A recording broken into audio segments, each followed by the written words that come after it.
बहुत इजी चीज़ें बता रखी हैं कि एक तो ऑक्सी हीमोग्लोबिन होगा, एक में ऑक्सी हीमोग्लोबिन होगा, ऑक्सी हीमोग्लोबिन होगा, एक में नहीं होगा।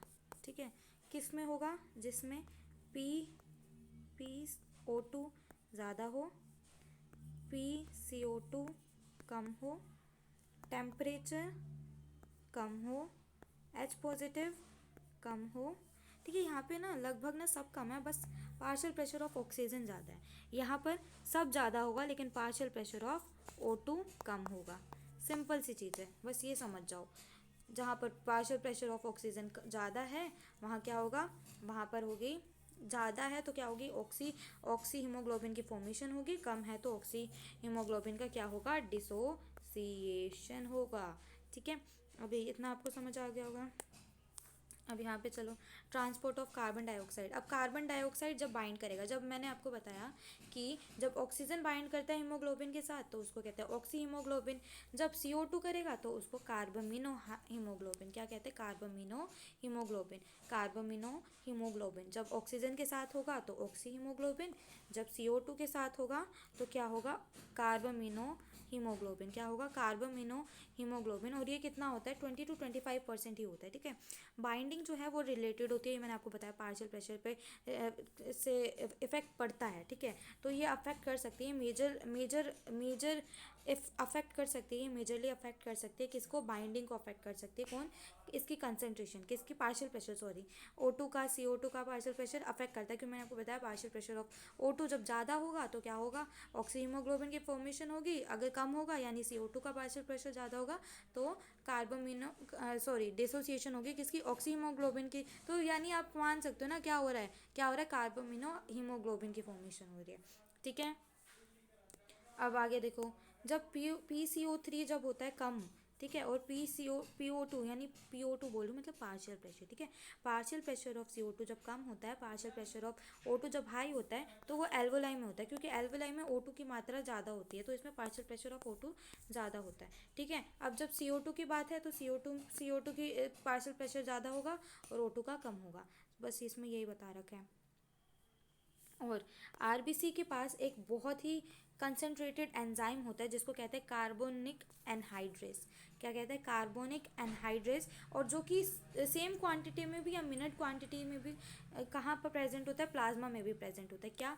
कार्बोनिक एनहाइड्रेस नाम का एंजाइम होता है जो बहुत ज़्यादा कंसनट्रेशन में होता है। किसमें? आरबीसीज में और प्लाज्मा में, कार्बोमिनो एनहाइड्रेस। ठीक है, इस एंजाइम की कुछ फैसिलिटीज़ होती है।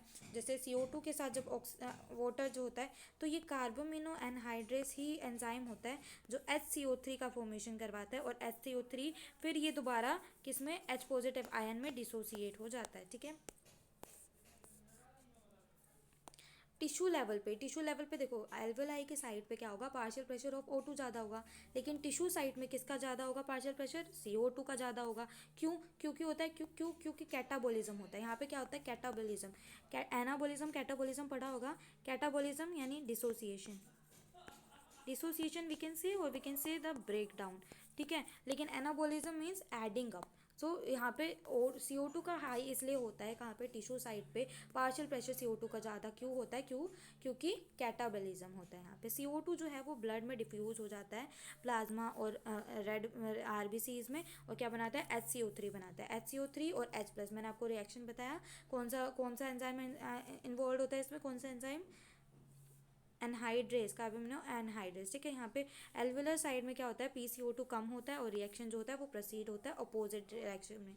अपोजिट ही होगा क्योंकि इसमें उल्टी चीज़ है। उल्टी चीज़ मतलब PCO2 कम है, उसमें PCO2 ज़्यादा था तो वहाँ सीधा सीधा चल रहा था। PCO2 कम है तो यहाँ से उल्टा चलेगा। देखो यहाँ पर क्या हो रहा है? यहाँ पे CO2 की मात्रा ज़्यादा है। CO2 when it is greater तो ये सीधा सीधा चल के किसकी फॉर्मेशन करा रहा है? HCO3 और H+। ठीक है, जब अपने पास CO2 कम होगा तो वो कैसा चलेगा? वो ऐसे अपोजिट डायरेक्शन में चलेगा, ऑपोजिट डायरेक्शन में चलेगा, ऑपोजिट डायरेक्शन में चलेगा। बस इसमें यही बता रखे। ठीक है,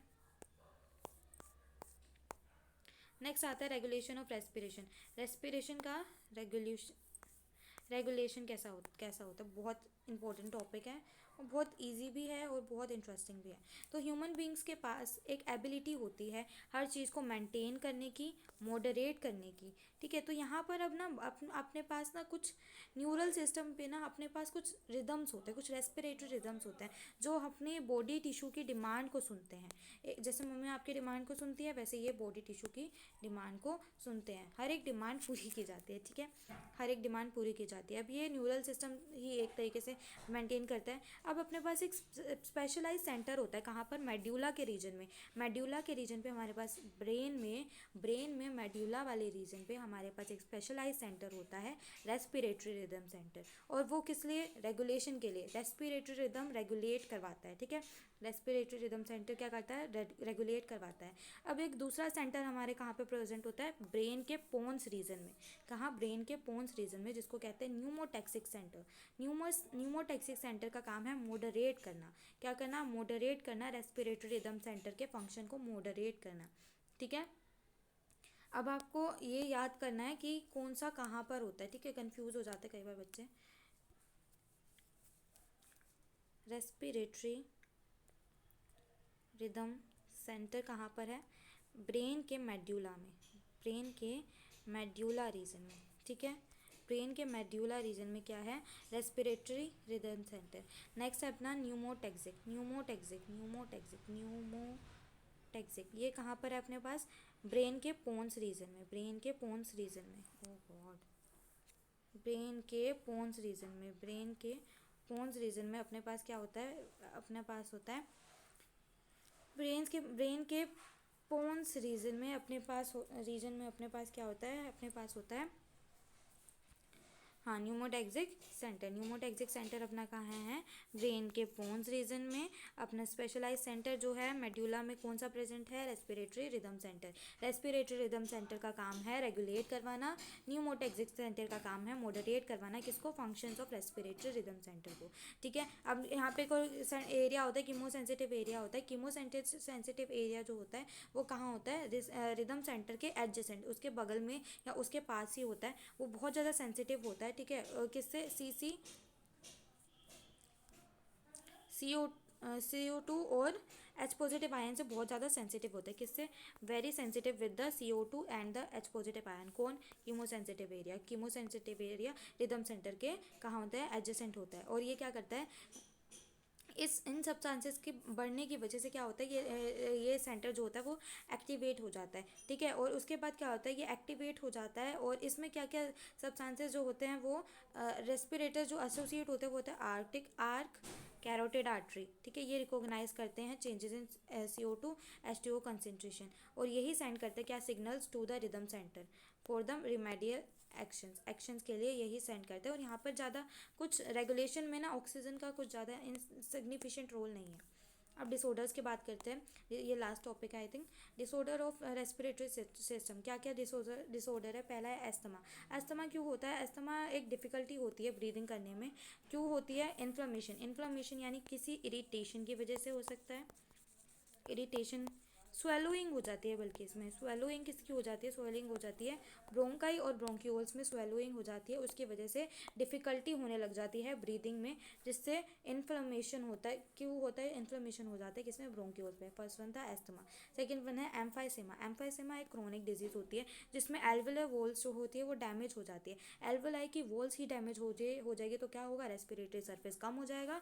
और इसी की वजह से क्या, ये ज़्यादातर किस वजह से होता है, सिगरेट स्मोकिंग, सिगरेट पीते हैं ना लोग, तो उसकी वजह से एम्फाइसीमा जैसी बीमारी होती है, तो उन्हें सिगरेट नहीं पीनी चाहिए, ठीक है। Next one, occupational respiratory disorder.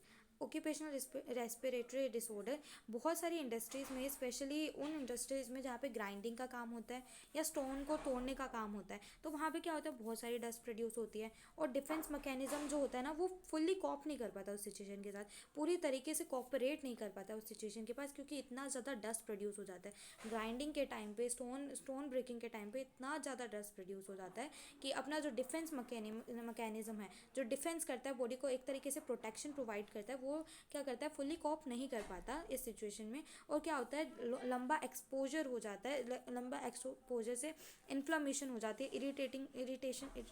Irritation होने लग जाती है, जिससे क्या होता है, फिब्रोसिस जो होता है, प्रोलिफरेशन ऑफ, एंड दस कोजिंग सीरियस लंग डैमेज। और जो लोग इस एरिया में काम करते हैं, इस इंडस्ट्रीज़ में काम करते हैं, उन्हें मास्क पहनने की ज़रूरत है। इनसे क्या होता है, लंग्स एक तरीके से डैमेज हो जाते हैं, तो उन लोगों को इस चीज़ का ख्याल रखना चाहिए। So the chapter is finished.